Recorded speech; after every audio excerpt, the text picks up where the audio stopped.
Steelers Nation, we've got a gripping tale of close calls and costly hits coming your way. But before we dive in, do us a quick favor. Smash that like button to get the energy up.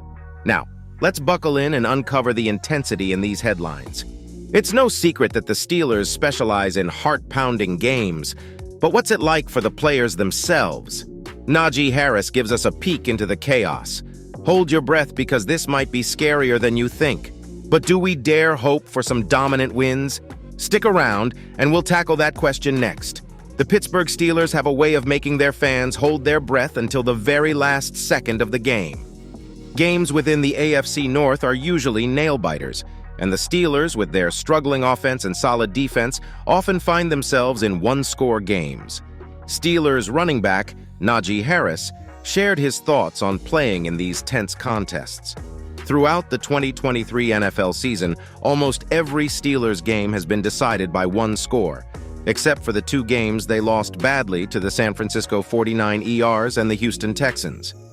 Even their Week 3 victory against the Las Vegas Raiders became a nail-biter, despite the Steelers having a 23-7 lead entering the fourth quarter. Having a double-digit lead late in a game doesn't guarantee an easy win for the Steelers, as they tend to keep their fans on the edge of their seats until the final seconds. Harris talked about these close games following the Steelers' Week 7 win against the Los Angeles Rams, emphasizing their ability to perform well in the fourth quarter to secure and maintain their lead. This led to discussions about the Steelers' late-game performance and quarterback Kenny Pickett's clutch abilities. I don't know.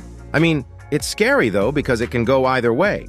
It's the NFL, though. Every game is not going to be a blowout, but since I've been here, it's been all tight games. Indeed, the NFL sees many close contests, but both fans and players might wish for more stress-free Steelers victories. Since Harris joined the team in 2021, close wins have been the norm. The Steelers have relied on their defense to keep them in games until the offense finds its groove late in the matches. Harris's NFL experience contrasts with his college days at Alabama, where he won 2 national championships. His time at Alabama included dominating wins, like a 52-24 championship victory over Ohio State. When asked if he misses those college games, Harris humorously responded, "Oh, it sure would be nice to have some of those, huh?" In college, there were games against less competitive opponents like Arkansas State and the Citadel, which Alabama easily won by large margins. 57-7 and 50-17, respectively. In such games, Harris and the starters often played only the first half, enjoying watching their backups handle the rest of the match. Steelers fans, along with Harris, may hope for more comfortable victories in the future.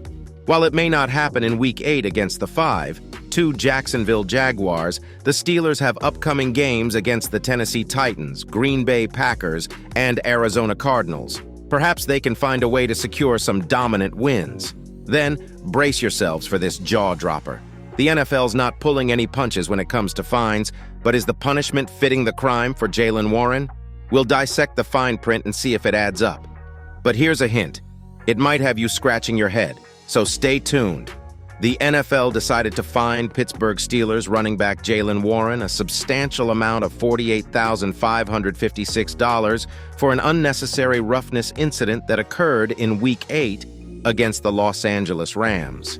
However, some people are scratching their heads about the size of the fine in comparison to the offense. In the play under scrutiny, Warren appeared to make a strong block on Rams defensive tackle Michael Hocht. Yet the NFL deemed Warren's actions illegal and fine-worthy. Replays show Warren leading with the crown of his helmet before making contact, which is likely why he received this hefty fine. The NFL is trying to prevent plays that could lead to injuries, such as using the head or helmet to make contact. However, should the context not matter in Warren's case? It's evident that Warren's helmet hit Hocht's chest, but there's a significant size difference between the two. Hocht is 6'4" and 310 pounds, while Warren is 5'8" and 215 pounds. Trying to block a much larger lineman leaves Warren with few options that don't involve getting run over. Another concern is the substantial amount that Warren has to pay. While many people assume NFL players are all rich, it's not the case for everyone.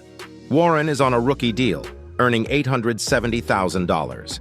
This fine is his second of the year, totaling $96,000 or 11% of his contract. To put it into perspective, Denver Broncos defensive back Kareem Jackson, who is a repeat offender, received a smaller fine, $19,669, for a hit in September that caused an injury to Washington Commanders tight end Logan Thomas.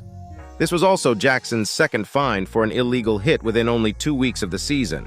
In Week 8, 4 other Steelers players also received fines for unsportsmanlike conduct or unnecessary roughness, including cornerback Damontae Kazee, $11,806, and wide receivers Deontay Johnson, $10,927, and George Pickens, $17,050. Safety is a top priority in football, but when it comes to Jaylen Warren, some argue that the punishment may be too severe for the offense. Before we wrap it up, make sure to hit that like button and subscribe if you haven't already. It's always a roller coaster ride with the Steelers, and we'll be here for every twist and turn. Until next time, Steelers fans, keep that terrible towel waving high, and we'll see you in the next one.